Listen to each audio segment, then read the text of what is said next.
Oh,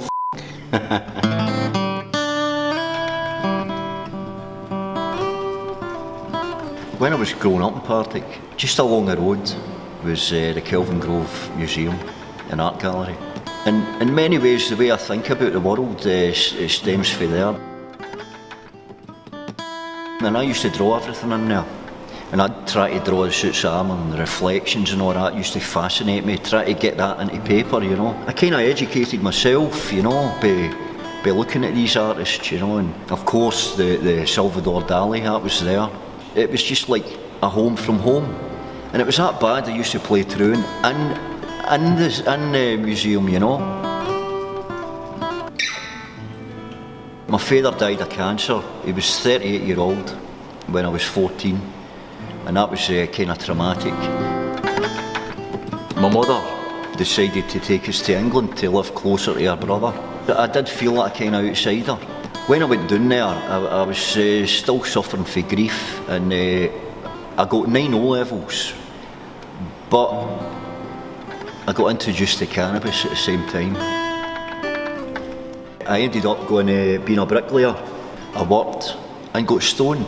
I wasn't satisfied being a bricklayer. I hated it, in fact. I always thought I could go to university, I should be doing something else in my life. So I ended up doing my hires. I got a place in Glasgow School of Art. I loved every minute of it. But my home life at the time was really difficult. I had 3 months to my degree show, and that was the first time I took heroin. Although I was kind of successful, inside I was dying, you know. My creativity left me now. I played guitar for about 15 years, 20 years before, and I got to the age of 50. I got really no well, and they found out I had Hep C. A kind of change came over me when that happened. I thought it was a death sentence, and I thought there's no way on earth I'm going to let my veins see me decline. I wasn't going to die the way I was living. So I went to Add Action. My life changed. Things kept coming back into my life. Like I started wanting to make art again, you know. I started playing the guitar again. You see, for a soundtrack, how about a bit of blues, man? You know what I mean? I've not regained anything. It's that I've been transformed since I got clean. My whole life has took a different direction, and it's still evolving. I'm still taking different directions, you know. And I don't know where it'll end up, but I'm going to have a hell of a good time doing it. Yes, man! Recovery! Recovery! Anyway. Yeah, the beginning of it was social drinking as usual. Fridays, Saturdays, Sunday lunches down the pub. Yeah, in those early days it was great fun. Work hard, play hard. So that's what I used to do. Yeah, it used to be fun. What wasn't fun was waking up in the morning and then needing a drink before you even thought of food or breakfast. I suppose shame and guilt from drinking too early or drinking too often. You tend to isolate, and it gives you time to look at yourself, and that's when you get into a vicious circle of negativity with the guilt, the shame. I was the instigator of stopping calling my friends and then stopping calling everybody. My journeys then wouldn't even be going out to the park. I wouldn't even, in fact I probably had a fear of leaving the house. I became quite agoraphobic. At the time it seemed like my comfort zone because I didn't want to deal with things. So self-medicating on alcohol meant I didn't have to consider my father having dementia, and I didn't have to consider the problems in my life. Waking up in the mornings and passing heavy amounts of blood out of my system on a daily basis, sometimes for weeks, and then carrying on drinking in denial of it. I guess it was my way of passive suicide. I wasn't aware that withdrawal of alcohol could kill you. It's laying on the couch, it's not being able to get comfortable, it's sweating, it's shaking, it's biliousness, feeling sick, nausea, pains you can't even imagine. I've lost everything. I lost my business, I lost my wife, I lost my house, my health. My turning point, I guess, was thinking about other people that were close to me. And obviously I had the obligatory lecture from those closest to me who told me the truth. They didn't want to be putting flowers on my grave in 12 months. And it made me look at myself and, you know, turning point. It sounds a cliche, but that is my turning point. I mean, they've been fantastic. Coming into 8 months. Don't miss it. I'm better off for it. Healthier, no longer passing blood. And I'm getting involved in doing things through Turning Point, such as helping with this film, doing theatre with Outside Edge, and trying to be a peer to anybody else in the early stages of recovery, to hopefully give them the help I had when I needed it.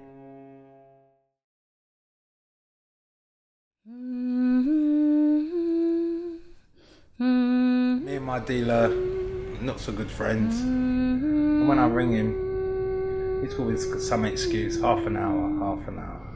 I really don't like his half an hours because they turn into an hour. An hour turns into 2 hours. I'm pacing up and down the room, just thinking, why is he not here? I ring him again, he gives me some sarky comment. Why he's not there? 5 minutes. His 5 minutes are like, I don't know, an hour, 2 hours. I'm getting really sick of it actually. I walk down to the car, same look that he gives me all the time. I give him the money, he gives me the product. I walk off thinking, I hate him for taking my money. I feel lonely every single day of my life, and I'm ashamed to admit that to the people who love me, 'cause they care for me.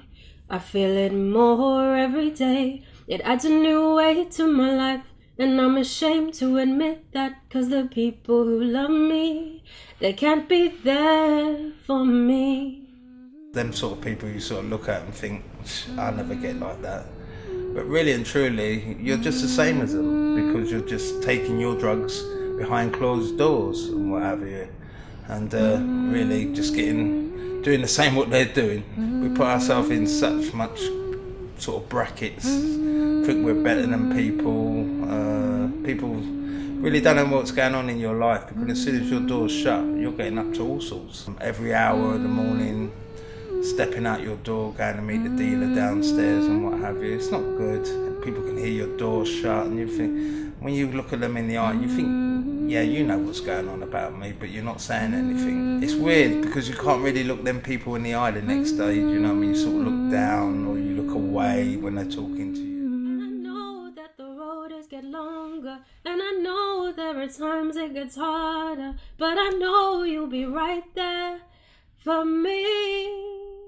I just want a break. I just want some recovery time for myself, to get clean, to really experience the things in life that I should be experiencing of my age.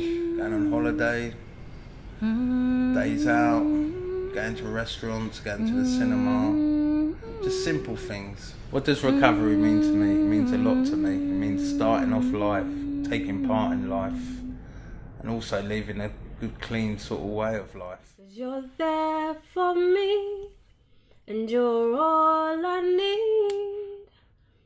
I can rely on you.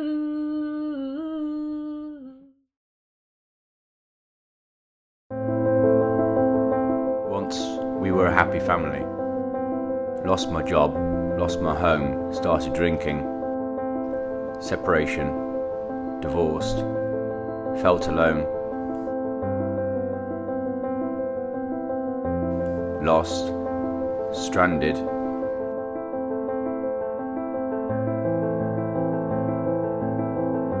Darkness all around, sought oblivion, getting help, looking ahead, rehab next, I want to be free. I was sleeping rough around, Trafalgar Square, It was so cold, yeah. I used to like jump over a certain railings in front of one of the shops, and I used to go and get lots of like newspapers and weave in between the railings, you see, and to stop the wind blowing. And that's how I used to like, manage the cold at night. Prior to recovery, my life had shrunk to a tiny, tiny codependent relationship, and I was chasing the ever elusive cycle of the high, which always escapes you, and it's a very demeaning existence because you know that you're not living correctly. You've got a moral compass inside you and you choose to ignore that. When I used to wake up, because you had no choice because people were going to work and they used to see you, so you had to like wake up roughly about 6:30 in the morning. Then I'll start drinking straight away, because usually I make sure I had a bottle of wine in my bag, my rucksack or something like that. So I start drinking immediately. Sometimes I was even angry, you know. Sometimes I used to like just walk and, even used to even shout at people, do you know what I mean, for no reason. I even dared the police to even like arrest me so that I could get somewhere warm to sleep and stuff like that. Turning Point was very instrumental in my recovery because they supported me through a bumpy start, because I didn't come into this all flowers and roses. I come into this a very angry, frightened individual, and I relayed my fears by attacking things and sabotaging people and myself. Coming to the groups and stuff like that, I'm not actually out there, and I'm not using, and I'm not mixing with, you know, and I'm actually doing something different. It was the first time in my life I developed a responsibility that I was probably missing for a long time. I'd just like to echo a big thank you to all the clients, professionals and people that I've encountered in the last 2 years of my journey, and say thank you with a big smile on my face for a change.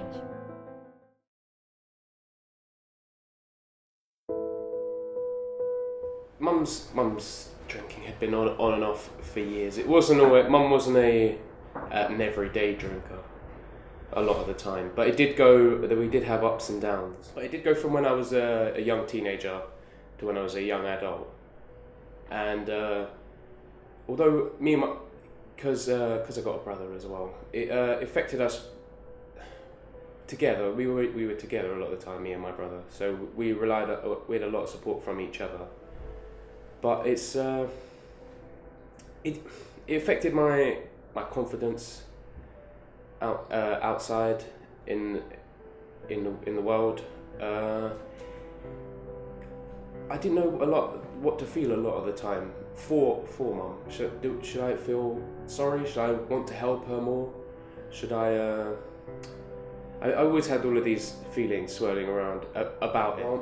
Mum had the accident on the Chelsea Bridge when I was young, and that was I always felt that was a quirk of fate, that Mum came away with it with the ability to still walk.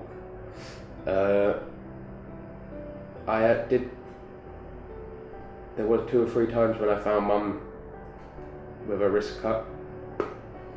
And then there was the big one 2 years ago or so, when she fell out of the window, and that was very hard on me because,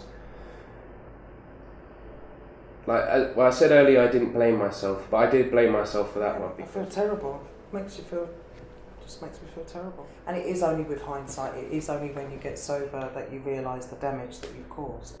After my last very bad relapse that took me back into mental health ward again, I don't know why this time I just realised that I had just really no options left. I was going to carry on and do it again and die, or I was going to just try something different. But as I improve, if I start coming to turning point, and learning things as well, and I'll always go home and talk to you about it. Well, always, I nearly always will. It always has a very positive effect because I'll learn something, and then they'll learn. I'm very proud of you, Mum. Now Mum's been doing a lot better, and I like to think of the stuff that will come after this instead of what's come before. I'm proud of how far we've come, of how much better we're doing, which is in part is due to turning off the telephone service. That is it. That's all you. That is. That is all I want anybody. All I need to hear. You know, that's all. That is it. That is what my. You know, that's just all I want.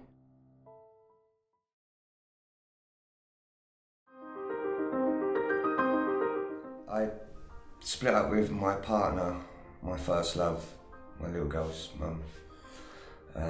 That's when I heavily hit the drugs. I ended up homeless, sleeping on Clapham Common. Due to my addiction, me not paying my rent and stuff, I ended up on the street, got really ill, and then I went into the Lambeth Assessment Centre. As I come out of prison, I didn't know what to do. I held my head in my hands. Didn't know where to go, what to do. I was really lost. So, prior to coming out of prison, I was really excited because I'd been in prison for so long. But at the same time, I had a lot of reservations in regarding to where I was going to live and what I was going to do. After getting released from prison, I came in touch with Latch House. I spoke to a couple people regarding my situation, nowhere to live, got a drug problem. Spoke to a caseworker from Blenheim and someone from Knackwell. As I said, I believe things happen for a reason. That was my starting point to start getting myself together and work on my addiction and work on myself. Because of my drug-related crimes, I needed a place to be where I could address that problem. I came here to get better, to better myself. But I've had journeys, you know, where I've gone back down, come back up, and now I'm on the straight path kind of thing. Well, my journey is trying to find out who I really am. Like, since I've been on this road, it's been hard. I've relapsed many a time, but now, with certain things I've put in place, like going to the AA meetings and being around people who wants to change, I'm more confident and I'm able to resist the temptations. I'm sick and tired of feeling sick and tired. That's why I came to Latch House, because I want to bet on myself and get out that and break down the cycle. I'm sick and tired of just putting all that in my body all the time. I want people to be proud of me. I don't want people to remember me just for just being some crazy lunatic addict. You know? Latch House is like a safe haven. It doesn't matter how many times you mess up, there's someone there to look after you and encourage you not to mess up again. And with that sort of help, you won't go wrong.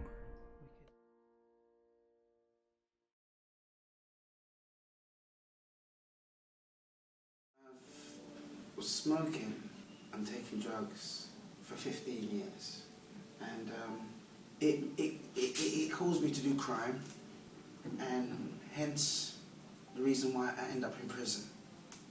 And I went to prison so many times, I lost count. That's the fact of the matter, I lost count.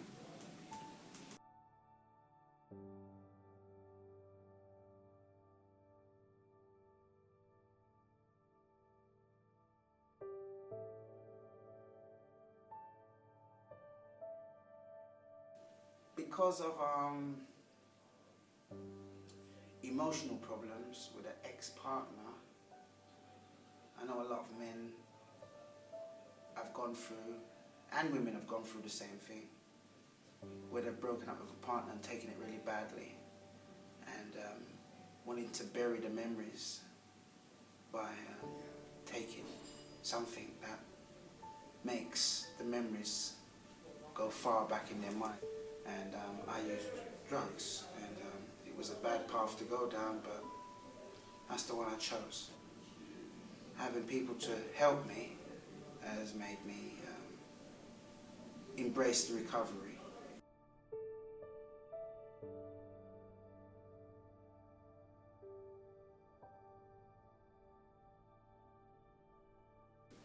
The way the dip fits into my life, and probation, And this place, it just gives me structure for my week and my month, you know, and it just gives me focus, because I know if I mess up, I'm going back to jail, so I don't really want to go back there.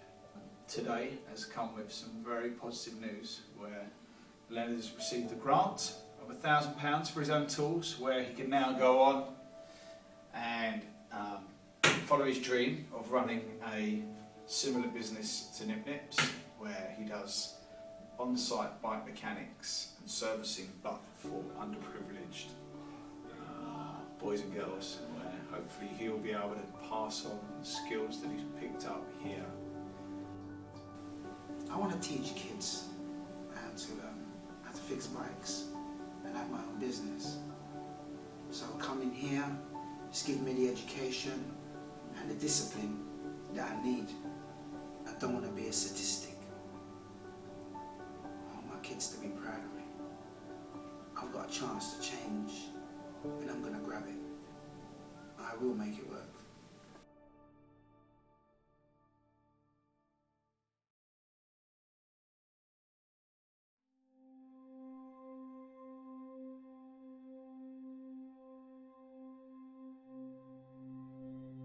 This is my poem to say goodbye, by Hugh Parks. Where this all started, I did not know. I felt lost and alone with nowhere to go. I thought I had nothing to lose. This is when I chose drugs and booze. I was full of pride and full of fear, and you waited for me to shed a tear. I suffered because what you made me do, to my family, my loved ones, what I put you through.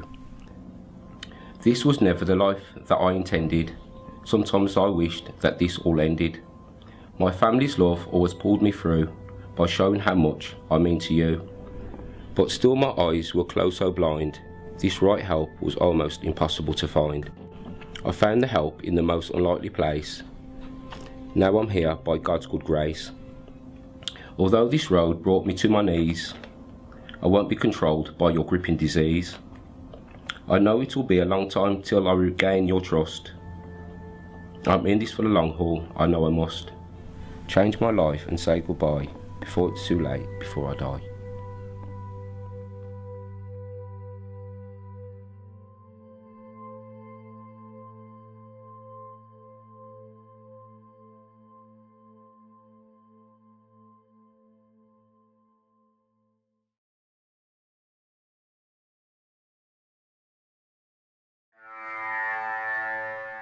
I had a very charmed life in all sorts of field.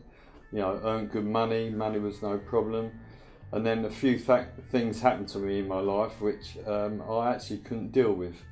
And about 4 years ago, the real heavy drinking came into play. My story started with me being brought up in a one-parent family, quite a lonely child, and but I was a very sociable kind of person, and I had lots of friends in school and went to college and had lots of ambitions. But just the pressure of the drinking culture, how many beers you could nick back your throat, and it just spiraled from there. I was going to the pub and clubbing and stuff like that, and then before I knew it, I was getting into fights, and drugs was part of my story as well. I suppose when I got made homeless and I was in various hostels and that, and I was hanging about with hardened alcoholics, and I started drinking a little bit more. I started drinking a little bit more, then I started drinking a lot more, and before I knew it, I was spiralling out of control. I hurt people I loved, you know, and it was just a bad place to be, a very, very dark place. And I'm at a stage, I got to a stage where the game was up. The game was up for me. I had to seek help. I thought an alcoholic was a tramp on the street that had a brown paper bag and a can in it. It's not the guy on the park bench. There's a lot of functioning alcoholics as well. Stumbler, an idiot, Loud, aggressive, angry, sometimes. Would be someone who's walking around, splattering all over the street. I don't know, looks out of it. First, you can hear slurring sometimes, shakiness, skin blotchy, don't look well, falling into bushes. Well, alcoholic is not good for the people, make you lose your sanity. I think the penny's dropped for me at the moment. Yeah, and I'm ready to move forward. I got back my self-esteem, and actually I found out how articulate I am and how much I've got going for me. And I owe it all to the team at Blenheim, CRI and obviously AA. And but now I'm in recovery, the best thing I've ever done. And my life's finally moving forward. Addiction can get anyone. I was a businessman. I'm a mother of 4. I have a degree. I have a career as an illustrator. There's always hope. You just got to be strong. And change is so important.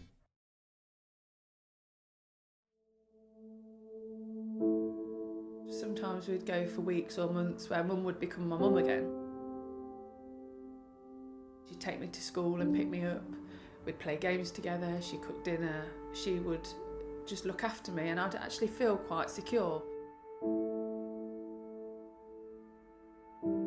These times never lasted long, and then I'd come in from school one day, or even wake up first thing in the morning, and I'd hear that noise, and everything had changed because I lost my mum again. I couldn't be a child anymore, and I'd just spend my time searching. Where has she hidden it? Is it in the wash basket? Is it under the mattress? Where's the alcohol? And I'd tip it away, thinking as a child that would get rid of the problem. My mum got into a bad relationship, and he was really violent, and within about a month of marrying him she completely changed. I think she started to drink to stop the pain.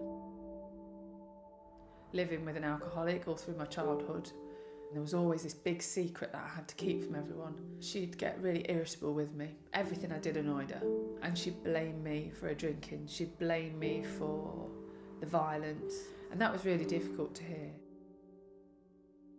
The reason I think I am surviving and that I will carry on improving is because I always had my granddad, and those years with him were so stable. That's the parent I want to be. So I can see when people haven't had a positive role model how it's quite difficult. As the years went on, Mum was in and out of hospital, her liver was failing. She'd try and stop drinking. After a few days, things would get really bad. First of all, she'd be sick and shaking and really irritable. And then at times she'd hallucinate, and that was scary to see. I can see why she'd start drinking again. One day I came home from work and Grandad said, "Kerry, your mum's gone." Her drinking had caused her to die and miss everything that I was going to do in my life and leave me. It was almost like suicide. I think that she did love me, but the alcohol took over. That wasn't her, and I hope that I can be a good parent and it won't affect the rest of my life.